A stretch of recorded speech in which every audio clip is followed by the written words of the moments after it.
हमारे देश में भले कई टॉपिक्स ऐसे हैं जो सुर्खियां बटोर रहे होंगे, पर उनमें से एक टॉपिक ऐसा है जिसने देश के पूरे सिस्टम को हिलाकर रख दिया है और ये है इलेक्टोरल बॉन्ड का मुद्दा। जहां लगा था कि ये मुद्दा 15 फरवरी को खत्म हो गया था, जब सुप्रीम कोर्ट की 5 जज बेंच ने इसे अनकॉन्स्टिट्यूशनल डिक्लेयर करके स्कीम को रिमूव कर दिया। पर वहीं वक्त नहीं लगा जब इस मामले से जुड़े और केसेस वापस से सुप्रीम कोर्ट में देखने को मिले हैं और सबसे ज्यादा परेशानी में और कोई नहीं बल्कि SBI दिखी है। SBI जो कि सबसे पहले टाइम एक्सटेंशन की प्ली लिए सुप्रीम कोर्ट में पहुंची थी, तब से ही फटकार सुन रही है। CJI DY चंद्रचूड़ ने SBI द्वारा टाइम एक्सटेंशन प्ली को रिजेक्ट करके उन्हें सारे डेटा 12 मार्च तक सबमिट करने के ऑर्डर्स दिए थे। ये करने के बावजूद भी SBI वापस से मुसीबत में है और वजह है उनके द्वारा इनकम्प्लीट इन्फॉर्मेशन ECI को देना। जी हाँ, आपने सही सुना। ECI जब सुप्रीम कोर्ट के पास शुक्रवार को पहुंची थी ये बात लेकर कि असल में सुप्रीम कोर्ट के पास कुछ डेटा है जो ECI को चाहिए ताकि वे ये डेटा अपने वेबसाइट पर पोस्ट कर सके। CJI ने SBI के काउंसिल को हियरिंग के वक्त ढूंढना शुरू कर दिया, जहाँ उन्हें शौक लगा कि भला SBI की ओर से कोई कोर्ट में कैसे मौजूद नहीं है। वहीं उन्होंने लोगों को चौंकाते हुए कहा कि SBI ने तो इलेक्टोरल बॉन्ड से जुड़ी पूरी इन्फॉर्मेशन सबमिट ही नहीं की है। हियरिंग ने एक इंटरेस्टिंग मोड़ तब लिया जब सॉलिसिटर जनरल तुषार मेहता ने कहा कि सुप्रीम कोर्ट बेंच SBI को इस मामले में नोटिस इशू कर दे तो ठीक रहेगा, जिसे CJI DY चंद्रचूड़ ने अंत में अग्री किया और इस मामले को 18 मार्च यानी कि आज के लिए लिस्ट कर दिया। अब लोगों की निगाहें एक बार फिर सुप्रीम कोर्ट पर टिक गई कि क्या वे अब भी SBI को फटकारेंगे और इस बार SBI क्या नया बहाना लेकर CJI के सामने पेश होंगे। हियरिंग के शुरुआत में ही काफी कुछ ऐसा देखने को मिला जिससे CJI काफी नाराज हो गए। हालांकि वक्त जाया नहीं करते हुए उन्होंने SBI की ओर से मौजूद सीनियर एडवोकेट हरीश साल्वे से पूछ लिया कि आखिर भला SBI ने अल्फा न्यूमेरिक नंबर क्यों नहीं ECI को जमा किया। SBI को डिफेंड करते हुए सीनियर एडवोकेट साल्वे ने सुप्रीम कोर्ट बेंच को समझाने की कोशिश की कि सुप्रीम कोर्ट के पिछले ऑर्डर से ऐसा लग रहा था कि उन्हें स्पेसिफिकली ही कुछ इन्फॉर्मेशन चाहिए थी और ऐसा नहीं था कि SBI ने जानबूझकर कोई डेटा सुप्रीम कोर्ट से छिपाया है। हालांकि CJI इस एक्सप्लेनेशन से खुश नहीं दिखे और SBI को फटकारते हुए कहा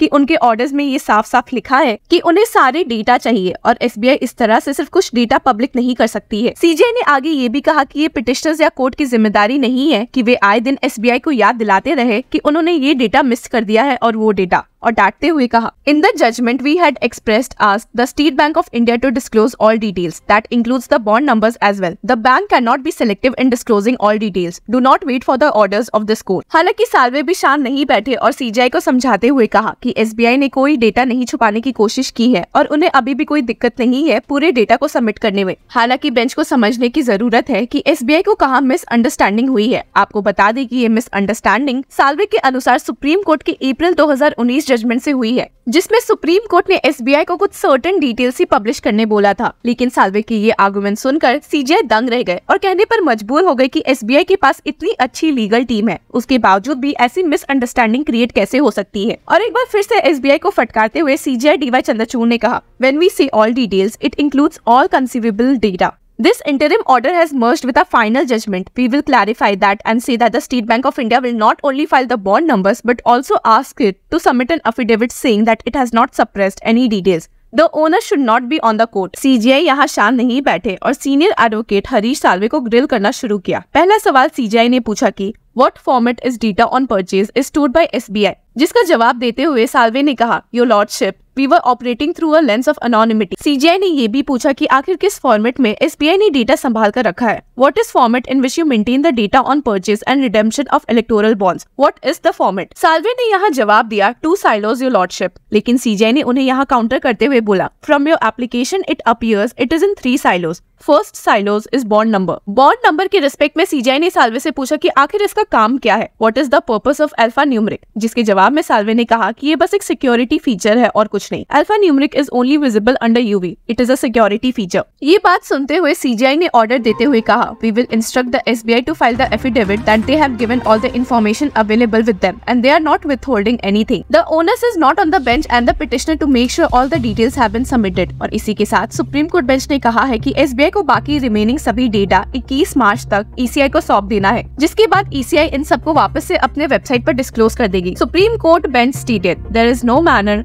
of doubt that the SBI is required to furnish all details available with it. This, we clarify, will include the alphanumeric number and serial number. If any of the bonds purchased, in order to avoid any controversy in the future, the chairperson of the bank should file an affidavit by 5 PM on Thursday that it has disclosed all details in its custody and that no details have been withheld. पर बात ऐसी है कि मामला यहाँ शांत नहीं होता है। सुप्रीम कोर्ट बार एसोसिएशन के प्रेसिडेंट डॉक्टर आदिश अग्रवाल ने वापस से सीजीआई से रिक्वेस्ट की कि वे उनके प्ली को सुन ले, जिसमें अग्रवाल ने सीजीआई को कहा है कि वे इलेक्टोरल बॉन्ड जजमेंट का सुमोटो लेते हुए इसे रद्द कर दे, इसलिए क्योंकि ये डोनर्स की प्राइवेसी को हार्म करता है। हालांकि सीजीआई ये प्ली सुनकर बिगड़ गए। उन्होंने आदिश अग्रवाल को समझाते हुए कहा कि वे एक सीनियर एडवोकेट के साथ साथ सुप्रीम कोर्ट बार एसोसिएशन के प्रेसिडेंट भी है और ऐसा पब्लिसिटी स्टंट उन्हें सूट नहीं करता। CJI stated, Mr. Agrawal, apart from being a senior advocate, you are president of SCBA. You know the procedure. You wrote a letter to me. These are for publicity. Let's leave it at it. I don't want to say more. सिर्फ यही नहीं, publicity के नाम पर senior advocate Prashant Bhushan और solicitor general Tushar Mehta में भी झगड़े देखने को मिले थे, जब सीनियर एडवोकेट भूषण कहने लगे कि SBI ने सही डेटा सबमिट नहीं किया है। इस बात का पलट जवाब देते हुए साल्वे ने कोर्ट को समझाया कि ऐसा बिल्कुल भी नहीं है, और यहाँ तक कि सॉलिसिटर जनरल तुषार मेहता ने भी कहा कि पिटिशनर्स इस केस के कोर्ट के बाहर जाकर बातों का बतंगर बना रहे हैं।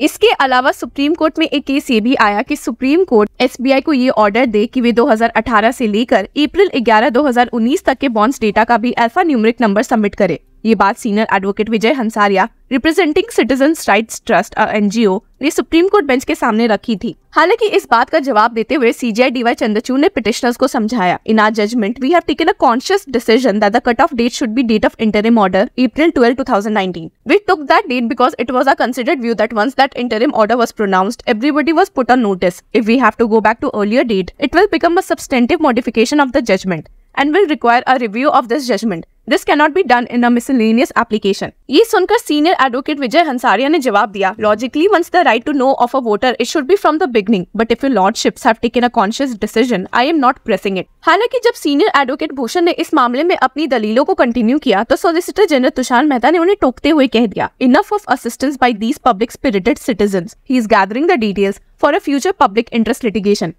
Ultimately, the bench dismissed this application as non-maintainable, recording that it sought a substantive modification of the Constitution bench ruling. Supreme court की इस हियरिंग में एक काफी इंटरेस्टिंग क्वेश्चन भी रेज हुआ था, जिसके बारे में हम आपको एक दूसरे वीडियो में बताएंगे, और उससे जुड़े रहने के लिए कीप फॉलोइंग लॉ चक्रा।